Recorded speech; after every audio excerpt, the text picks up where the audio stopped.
Avec ces températures négatives, rien de tel qu'un peu de danse ensoleillée pour se réchauffer. Depuis un an, des cours de salsa sont dispensés à Brive. C'est parti pour la danse. 1, 2, place, tour. Chaque mercredi soir à Brive, ils sont près de 80 à mettre en pratique le pas de base de la salsa. Un vrai succès pour ces cours qui ont commencé il y a un an. Que l'on soit débutant ou confirmé, chacun peut venir se déhancher aux sonorités de cette musique colorée et conviviale. C'est quelque chose de vraiment convivial. C'est-à-dire que bon, moi je sors beaucoup en boîte comme beaucoup de gens et tout. Et le problème qu'il y a, c'est que même les danses à deux se font plus.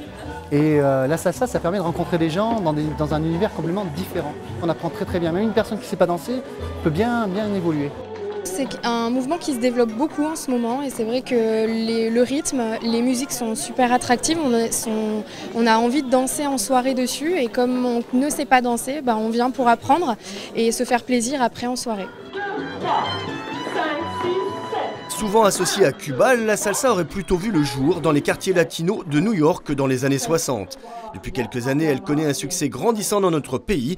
Un engouement peut être également dû à sa réputation de danse sensuelle. Pour les filles, main gauche sur l'épaule du partenaire. Pour les garçons, on soutient le bras. C'est vrai que c'est une danse très sensuelle parce qu'il y a beaucoup de contacts et la fille, c'est un jeu de séduction entre la fille et le garçon. Donc forcément, il y a du contact et on joue sur les caresses, on joue sur beaucoup de choses sans que ça prenne un tour un peu trop tendancieux. Mais non, mais c'est vrai qu'on en joue et on s'amuse beaucoup. Si vous voulez vous amuser, un stage suivi d'une soirée dansante aura lieu le 18 février prochain. Une bonne occasion de se laisser tenter par les rythmes endiablés de la salsa. Siéntala!